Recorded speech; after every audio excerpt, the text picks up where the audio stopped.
Spotlight, an ABP News Network initiative.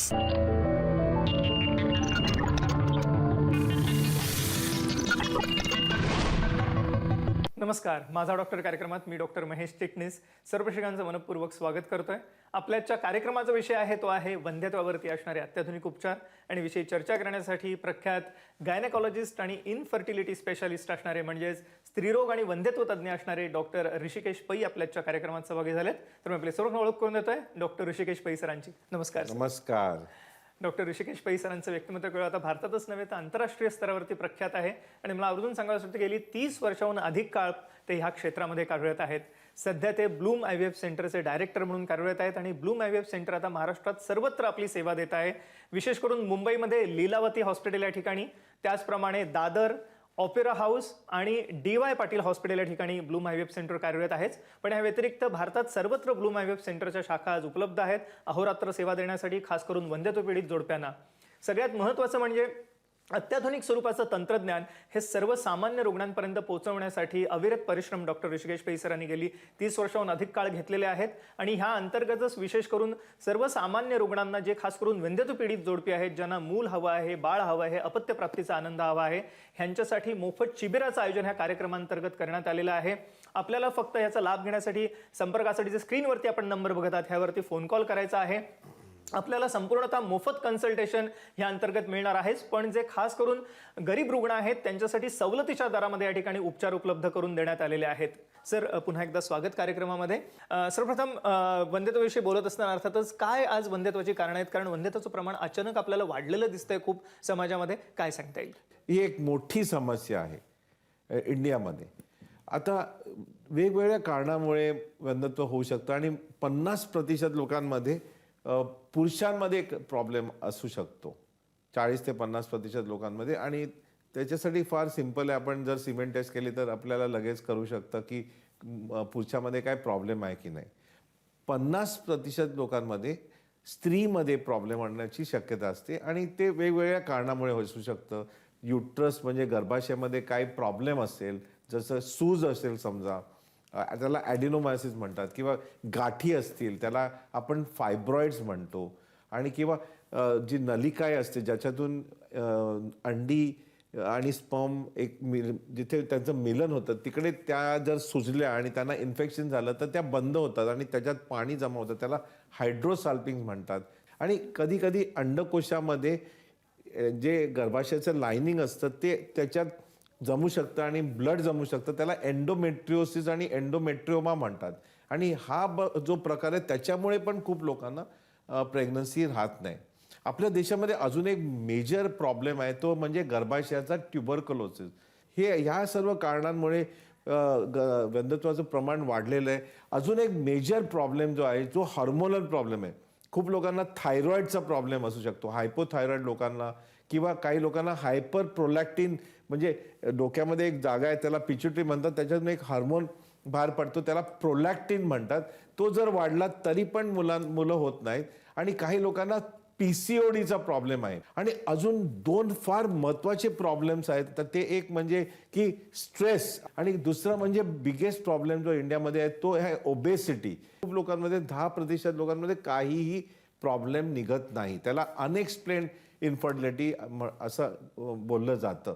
पण मला काय म्हणायचं आहे की हे सर्व असेल तरी जे ॲडव्हान्सेस झालेले आहेत ट्रीटमेंटमध्ये, जसं की IUI आहे, IVF आहे, ICSI आहे आणि अजून ॲडव्हान्स ट्रीटमेंट्स आहेत, त्याच्यामुळे हे जे प्रॉब्लेम्स आहेत ते इझिली आपण त्याच्यावर मात करू शकतो. आणि जवळजवळ 90% लोकांना सिंपल आणि ॲडव्हान्स ट्रीटमेंटनी आपण मुलं देऊ शकतो.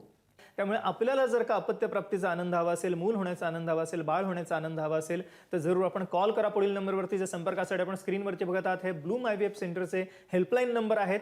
सगळ्यात महत्त्वाचं म्हणजे ह्या कार्यक्रमाच्या अनुषंगाने मोफत शिबिराचं आयोजन करण्यात आलेलं आहे, ज्या अंतर्गत आपल्याला संपूर्णतः मोफत सल्ला हा असणार आहे. फक्त त्यासाठी आपल्याला फक्त कॉल करायचा आहे पुढील नंबरवरती. ह्या व्यतिरिक्त आपल्याला खास करून उपचारांमध्ये सवलत ठेवण्यात आलेली आहे. विशेष करून जे आधुनिक उपचार आहेत ज्याच्यामध्ये IVF सारखे उपचार आहेत ह्यामध्ये विशेष सवलत असणार आहे. तर जरूर कॉल करा पुढील नंबरवरती. संपर्कासाठी आपण स्क्रीनवरती बघत आहात. ब्लूम IVF सेंटर आता महाराष्ट्रात सर्वत्र कार्यरत आहे.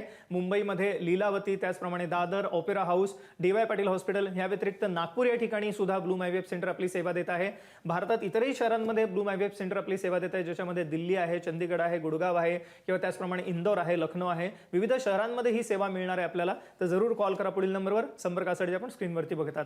सर, अर्थातच आपण आता सांगितलं विविध प्रकारची कारणं. सुरुवातीच्या टप्प्यामध्ये जेव्हा वंध्यत्व पीडित जोडपी आपल्याकडे येतात तेव्हा आपण सांगितलं जर का पुरुषांमध्ये जर का असेल तर सोपी तपासणी, सिमेन तपासणी करून आपण हे करू शकता. स्त्रियांमध्ये बऱ्याचदा खूप वेगवेगळ्या प्रकारच्या तपासण्या करायला लागू शकतात. तर त्या काय काय असतात, काय सांगता येईल? जेव्हा आम्ही ट्रीटमेंट करतो तो पहिल्यांदा पुरुषाला टेस्ट केलं जातं, कारण ती टेस्ट फार सोपी असते. स्त्रीला पुरुषाला टेस्ट केल्यानंतर टेस्ट केलं जातं. लक्षात ठेवा, जेव्हा आमच्याकडे कपल येतात तेव्हा पहिल्यांदा सिमेंट टेस्ट केली जाते.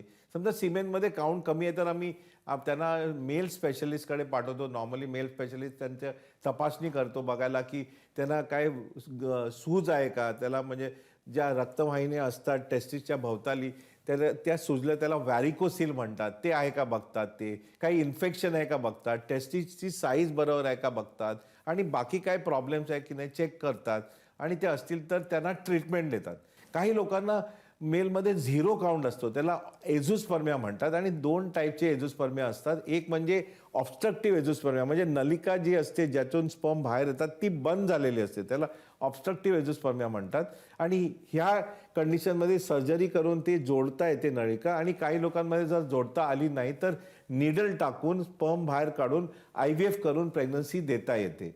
आणि काही लोकांमध्ये नॉन ऑब्स्ट्रक्टिव्ह एझोस्पर्मिया असतो, म्हणजे टेस्टिस टोटली फेल झालेली असते, सर्व सिस्टीम नॉर्मल असते पण टेस्टिस फेल झालेली असते. अशा लोकांमध्ये पण काही एरियाज आहेत टेस्टिसमध्ये जिथे स्पर्म ॲक्टिव्हिटी चालू असते. आणि आजकालच्या जमान्यामध्ये आम्ही मायक्रोस्कोपच्या जरिये, मायक्रो टीसा म्हणतात त्याला, म्हणजे टेस्टिसला ओपन करून हाय पॉवर मायक्रोस्कोपच्या जरिये आम्ही वेचतो टेस्ट ट्यूब्स, आणि त्याच्यातून त्या डिसेक्ट करून स्पर्म बाहेर काढून IVF करून, ICSI करून प्रेग्नन्सी देऊ शकतो. तर जे स्त्रियांमध्ये जरा जास्ती कॉम्प्लिकेटेड आणि कॉम्प्लेक्स असल्या कारणाने जास्ती तपास करायला लागतात. जसं की ब्लड टेस्टमध्ये आम्ही मेन 3 हार्मोन तर बघतो. एक म्हणजे AMH, अँटी मुलेरियन हार्मोन बघितला जातो, आणि नॉर्मल रेंज AMHची 2 to 3.5 नॅनोग्रॅम पर ml आहे. जरी AMHची रेंज जर 1.5हून कमी झाली त्याचा अर्थ की अंडकोशामधली अंडी कमी झालेली आहेत, आणि जास्ती लवकर ट्रीटमेंट देणं महत्त्वाचं आहे. दुसरा हार्मोन प्रोलॅक्टिन बघितला जातो, आणि तो 20च्या वर असेल तर त्याला आपण ट्रीटमेंट देतो. आणि थर्ड हार्मोन जो आहे तो थायरॉइड डेफिनेटली बघितला जातो. आणि आपल्या देशामध्ये डायबिटीस पण प्रमाण जरा जास्ती असल्या कारणाने ग्लायकोसायलेटेड हिमोग्लोबिन आणि ब्लड शुगर लेवल्स पण चेक केल्या जातात. तर हे जे 4 हार्मोन्स बघितले जातात. त्याच्यानंतर नॉर्मली आम्ही गर्भाशयामध्ये काय फॉल्ट असला तर बघायला सोनोग्राफी केली जाते. पण आता जी आधुनिक sonography 3D ultrasound, 3 dimensional ultrasound हे करणं महत्त्वाचं आहे. जर आपल्याला वाटलं तर मग आपण नलिका उघड्या आहेत की नाही बघायला आम्ही नॉर्मली एक्सरेची तपासणी करतो, त्याला हिस्ट्रोसाल्पिंगोग्राफी बोललं जातं. आणि कधी कधी असं जर डाऊट आला की खूप जास्ती मोठे फायब्रॉइड आहेत किंवा गर्भाशयाच्या आतल्या साईडला जी कॅव्हिटी आहे तिथे फायब्रॉइड पुश करतोय, तर अशा परिस्थितीमध्ये आपण मग बेहोश करून दुर्बीण पोटामध्ये टाकून, त्याला लॅप्रोस्कोपी म्हणतात, आणि त्याच वेळेस गर्भाशयामध्ये पण दुर्बीण टाकून आपण बघतो, त्याला हिस्ट्रोस्कोपी म्हणतात. आणि जर काही प्रॉब्लेम असेल तो ऑन द स्पॉट करेक्ट केला जातो. विशेष करून या कार्यक्रमाच्या अनुषंगाने ज्या वंध्यत्वपीडित जोडप्यांना मूल होण्याचा, बाळ होण्याचा आनंद हवा आहे अशांसाठी संपूर्णतः मोफत शिबिराचं आयोजन करण्यात आलेलं आहे. आपल्याला संपूर्णतः मोफत सल्ला असणार आहे अनुषंगाने. तर आपल्याला ह्या फक्त असणाऱ्या उपचारांचा लाभ घेण्यासाठी कॉल करायचा आहे पुढील नंबरवरती. संपर्कासाठी आपण स्क्रीनवरती बघतात हे ब्लूम IVF सेंटरचे हेल्पलाईन नंबर आहेत, ह्याच्यावर आपण फोन करू शकता, अपॉइंटमेंट घेऊ शकता, आणि जी उपचारांमध्ये सवलत आहे ह्याचा आपण लाभ घेऊ शकता. सर, अर्थातच कार्यक्रमाच्या अनुषंगाने आपण सगळं जे आधुनिक तंत्रज्ञानाविषयी आता बोलतोय, हे कशा कशा टप्प्यामध्ये हे तंत्रज्ञान वापरलं जातं, काय सांगता येईल? नॉर्मली आम्ही काय करतो की सर्व काय जर नॉर्मल निघालं, काउंट नॉर्मल निघाला, सोनोग्राफी नॉर्मल निघाली, एक्सरे काढला आणि ट्यूब्स ओपन निघाल्या, तर मग आपण त्यांना म्हणतो अच्छा तुम्ही ट्राय करा. पण काही लोक म्हणतात नाही नाही आम्हाला ट्राय करायचं आहे, तर आम्ही टाइम्ड इंटरकोर्स, त्याला TI म्हणतात. Time intercourse is very simple. गोळ्या दिल्या त्यांना, सोनोग्राफी केली, हळूहळू अंड वाढते ते ट्रॅक केलं. जेव्हा अंड रप्चरला रेडी झालं किंवा रप्चर झालं, त्यांना सांगितलं अच्छा या दिवशी तुम्ही संबंध ठेवा. तर ह्याच्यानी खूप लोकांना प्रेग्नन्सी होते. त्याच्यानी नाही झाली तर मग नेक्स्ट स्टेप म्हणजे अगला पडाव, म्हणजे तो अगला पडाव म्हणजे IUI, इंट्रायुट्राइन इन्सेमिनेशन. म्हणजे आम्ही स्त्रीला दवा देतो आणि थोडी माइल्ड इंजेक्शन देऊन 2-4 फॉलिकल्स अंडी तयार करतो आणि ती सोनोग्राफीने ट्रॅक करून जेव्हा अंडी रेडी होतात तेव्हा त्यांना ट्रिगर देऊन त्यावेळेस हजबंड आपलं सॅम्पल देतो, ते आपण लॅबमध्ये प्रोसेस करतो आणि सर्वात चांगले जे शुक्राणू असतात ते घेऊन गर्भाशयाच्या आत सोडले जातात. त्याला इंट्रायुट्राइन इन्सेमिनेशन म्हणतात, IUI. आणि IUI केल्याने समजा 6 महिन्यामध्ये जर 3 या 4 IUI आपण केले तर साधारण 20 ते 30% लोकांना मूल राहू शकतं. तर आईचं टाईम इंटरकोर्स करतो, त्याच्याने नाही झालं तर IUI करतो 6 महिने, आणि नाही झालं IUI तर मग अगला पडाव आपण IVF करतो. या कार्यक्रमाच्या अनुषंगाने सगळ्यात महत्त्वाचं म्हणजे वंध्यत्वपीडित जोडप्यांसाठी मोफत शिबिराचं आयोजन करण्यात आलेलं आहे. या अंतर्गत आपल्याला संपूर्ण आता मोफत सल्ला असणारच आहे, पण सवलत आहे उपचारांमध्ये सुद्धा. तर जरूर कॉल करा पुढील नंबरवरती. संपर्कासाठी आपण स्क्रीनवरती बघत आहात हे ब्लूम IVF सेंटरचे हेल्पलाईन नंबर आहेत. आपण ह्याच्यावरती फोन करू शकता, अपॉइंटमेंट घेऊ शकता आणि या सर्व उपचारांचा लाभ घेऊ शकता. सर, IVF विषयी आपण आता बोलत होतो, तर काय काय आधुनिकता आलेली आता टेस्ट ट्यूब बेबीच्या एकंदरीतच या तंत्रज्ञानामध्ये काय सांगता येईल? सर, IVF मध्ये ना आजकाल आम्ही क्लासिफिकेशन करतो. म्हणजे 3 वेगवेगळे पेशंट्स असतात. एक म्हणजे नॉर्मल रिस्पॉन्डर, म्हणजे अंडकोशामध्ये अंडी भरपूर असतात त्यांच्यामध्ये, आणि नॉर्मल रिस्पॉन्डरमध्ये अँट्रल फॉलिकल काउंट म्हणजे सोनोग्राफी केल्यानंतर सेकंड डेचा जी छोटी छोटी फॉलिकल आहेत त्याचा काउंट नॉर्मली मोर दॅन 10 असतो. More than 7 to 10 antral follicle count असतो, आणि AMH level 2 to 3.5 nanogram per ml रेंजमध्ये असते. त्याला आम्ही नॉर्मल रिस्पॉन्डर्स बोलतो. नंतर काही लोक असतात ते एकदम कमी असतो त्यांचा AMH, लेस दॅन 1.5. अँट्रल फॉलिकल काउंट पण भारी कमी असतो, 7हून कमी असतो, तर त्यांना आम्ही पुअर रिस्पॉन्डर बोलतो. आणि काही लोकांमध्ये भरपूर अंडी असतात. हे जे लोक आहेत ते जास्ती करून PCOD पेशंट्स असतात आणि त्यांना आम्ही हायपर रिस्पॉन्डर्स बोलतो. तो आजकाल आम्ही इंडिव्हिज्युअलायझेशन, आम्ही पेशंटला क्लासिफाय करतो की बाबा पुअर रिस्पॉन्डर आहे का नॉर्मल रिस्पॉन्डर आहे की हायपर रिस्पॉन्डर आहे, आणि त्या बेसिसवर मग आम्ही त्यांना इंजेक्शनचा डोस ॲडजस्ट करून प्लॅन करतो. जेव्हा अंडी रेडी होतात, मॅच्युअर होतात, तेव्हा आम्ही त्यांना फायनल ट्रिगर देतो. त्याला HCG किंवा GnRH ट्रिगर म्हणतात. ते दिल्यानंतर 35 ते 37 तासाच्या मध्ये आम्ही त्यांना हॉस्पिटलमध्ये ॲडमिट करतो. सोनोग्राफीच्या जरिये आतून अंडी काढली जातात, पोटावर काही कट नाही होत, आणि त्याच्यामुळे ही एकदम सिंपल प्रोसिजर आहे. ही जी प्रक्रिया केल्यानंतर अंडी बाहेर काढल्यानंतर ती लॅबोरेटरीमध्ये बरोबर आयसोलेट केली जातात, आणि त्याच्यानंतर बेस्ट क्वालिटी जे स्पर्म असतात ते अंड्याबरोबर मिक्स करून त्यांना अंड्याचं फर्टिलायझेशन केलं जातं. काही लोकांमध्ये काउंट जर फार कमी असतील, की मेल फॅक्टर असेल काउंट, किंवा मोटिलिटी किंवा मॉर्फॉलॉजी फार खराब असेल, तर त्या लोकांमध्ये IVF म्हणजे मिक्सचर, अंडा आणि स्पर्मचं मिक्सचर करण्याच्या ऐवजी अंड्यामध्ये एक स्पर्म उचलून मशीननी इंजेक्ट केला जातो. त्याला ICSI म्हणतात. तर फर्टिलायझेशनचे 2 टेक्निक आहेत. एक म्हणजे मिक्सचर टेक्निक आहे आणि एक म्हणजे इंजेक्शन टेक्निक आहे. एम्ब्रिओ तयार झाले की नॉर्मली आम्ही 2 गोष्टी करू शकतो. एक म्हणजे इमिजिएट एम्ब्रिओ गर्भाशयामध्ये सोडू शकतो, त्याला फ्रेश ट्रान्सफर म्हणतात. म्हणजे अंडी काढली 3 दिवसांनी किंवा 5 दिवसांनी त्याला त्याच सायकलमध्ये बोलवून ते एम्ब्रिओज गर्भाशयामध्ये सोडले. एक्स्ट्रा एम्ब्रिओज असतील तर ते फ्रीज केले पुढच्या सायकलसाठी. पण आता असं पाहण्यात आलं की जर एम्ब्रिओ फ्रीज केले आणि पुढच्या सायकलमध्ये सोडले तर सक्सेस रेट 5 ते 10% अजून वाढू शकतो. सांगायचं झालं तर जे बर्फाचं टेम्परेचर आहे ते 0 डिग्री सेंटीग्रेड आहे, आणि लिक्विड नायट्रोजनचं टेम्परेचर -196, 0च्या खाली -196 खाली, एवढं डीप टेम्परेचरमध्ये ते एम्ब्रिओज आपण जवळजवळ 10 ते 15 वर्ष फ्रीज करून ठेवू शकतो. तर ते एम्ब्रिओ काढून आपण परत एम्ब्रिओ ट्रान्सफर करून प्रेग्नन्सीसाठी ट्राय करू शकतो. सो एम्ब्रिओ फ्रीजिंग हे एक फार महत्त्वाचा ब्रेकथ्रू आहे. तर ना आमच्याकडे भरपूर लोक जे रिपीटेड फेल्युअर पेशंट येतात किंवा रिपीटेड मिसकॅरेज जे पेशंट येतात, म्हणजे प्रेग्नन्सी होऊन ते मिसकॅरी होतात, अशा लोकांमध्ये जास्ती ॲडव्हान्स ट्रीटमेंट्स यूज करायला लागतात. मेल फॅक्टरच्या एरियामध्ये आता जास्ती चांगले स्पर्म आयडेंटिफाय करण्यासाठी नवीन नवीन टेक्नॉलॉजी आली आहे. त्याच्यामध्ये एक टेक्नॉलॉजी आहे IMSI म्हणतात त्याला. ज्याच्यामध्ये जे मॅग्निफिकेशन ऑफ द स्पर्म जे आहे ते 6000 टाइम जास्ती मॅग्निफाईड इमेज करून जास्ती चांगले स्पर्म वेचता येतात. त्याच्यानंतर दुसरं जे टेक्नॉलॉजी आले त्याला मायक्रोफ्लुइडिक्स म्हणतात. म्हणजे स्पर्म, आता एक कार्ट्रिज आले, स्पर्म त्याच्यात इंजेक्ट केलं का मस्त स्पर्म बाहेर निघतात. तर ते मायक्रोफ्लुइडिक्स टेक्नॉलॉजीमध्ये आल्या कारणाने आम्ही आजकाल ती फार जास्ती वापरतो.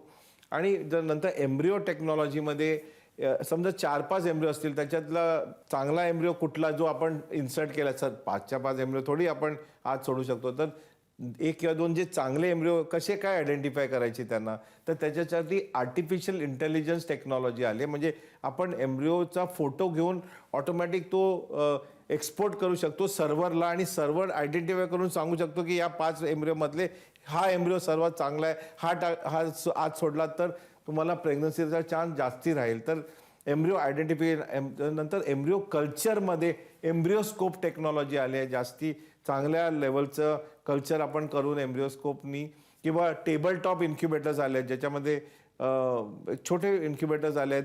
त्याच्यामुळे जास्ती एम्ब्रिओ क्वालिटी वाढते.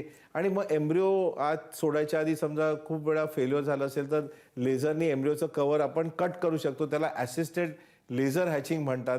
आणि काही लोकांमध्ये आपल्या देशामध्ये फॉर एक्झाम्पल रिपीटेड जर फेल्युअर्स असतील तर खूप वेळांना एम्ब्रिओ जेनेटिकली ॲबनॉर्मल असू शकतात.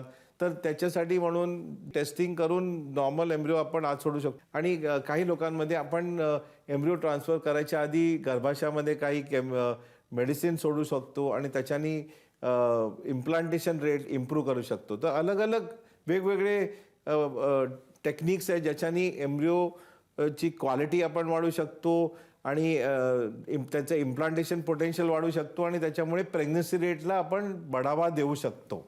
खरोखरच वंध्यत्व पीडित जोडप्यांसाठी वरदान स्वरूपाचं असं हे तंत्रज्ञान आहे एम्ब्रिओ फ्रीजिंगचं. पण त्याच अनुषंगाने मला आवर्जून सांगायचं वाटतं की विविध स्वरूपाचं हे जे नवीन तंत्रज्ञान आहे, ज्याच्यामध्ये IVFचं तंत्रज्ञान आहे, XCचं तंत्रज्ञान आहे, किंवा नवीन नवीन स्वरूपाच्या चाचण्या आहेत, लॅप्रोस्कोपीसारखी तंत्रज्ञान आहे, हे सर्व आहे हे आपल्याला एकत्रितपणे एका छताखाली ब्लूम IVF सेंटरमध्ये आज उपलब्ध आहे. आणि एक जागतिक दर्जाचं असं हे सेंटर आहे ब्लूम IVF सेंटर, ज्या ठिकाणी कोणत्याही प्रकारच्या वंध्यत्वाच्या समस्येचं हे निराकरण होऊ शकतं. सगळ्यात महत्त्वाचं म्हणजे अत्याधुनिक स्वरूपाचं तंत्रज्ञान सर्वसामान्य रुग्णांसाठी उपलब्ध झालेलं आहे. आणि या कार्यक्रमाच्या अनुषंगाने मोफत शिबिराचं आयोजन करण्यात आलेलं आहे, ज्या अंतर्गत आपल्याला संपूर्णतः मोफत सल्ला असणार आहेच, पण जे नवीन तंत्रज्ञान आहे, नवीन उपचार आहेत IVF सारखे, त्यामध्ये सुद्धा आपल्याला सवलत असणार आहे. तर आपल्याला जर का बाळ होण्याचा, अपत्यप्राप्तीचा, मूल होण्याचा आनंद हवा असेल तर आपण जरूर कॉल करा पुढील नंबरवरती. संपर्कासाठी जे आपण स्क्रीनवरती बघत आहात हे नंबर्स जे आहेत हे ब्लूम IVF सेंटरचे हेल्पलाईन नंबर आहेत. ह्याच्यावर आपण फोन करू शकता, अपॉइंटमेंट घेऊ शकता आणि ह्या सर्व उपचारांमध्ये असणाऱ्या सवलतीचा लाभही घेऊ शकता. सर, जाता जाता आमच्या प्रेक्षकांना आपल्याला काय सांगायला आवडेल?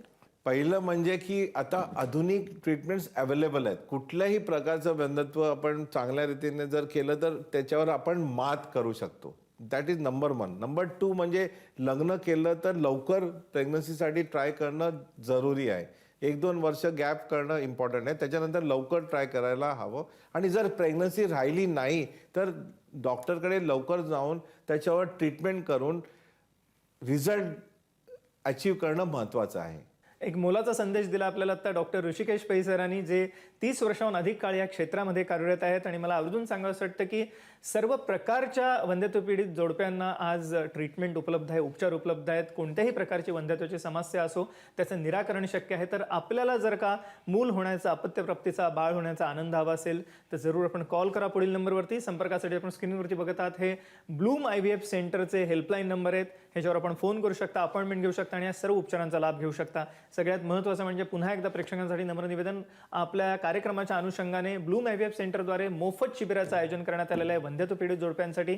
तर आपल्याला बाळ होण्याचा, अपत्यप्राप्तीचा किंवा मूल होण्याचा आनंद हवा असेल तर जरूर आपण कॉल करू शकता पुढील नंबरवरती, कारण संपूर्णतः मोफत सल्ला आपल्याला उपलब्ध आहे त्या ठिकाणी. पण पुढे जाऊन जे अत्याधुनिक उपचार लागणार आहेत त्यामध्ये विशेष सवलत ठेवण्यात आलेली आहे. तर जरूर कॉल करा पुढील नंबरवर. संपर्कासाठी आपण स्क्रीनवरती बघत आहात.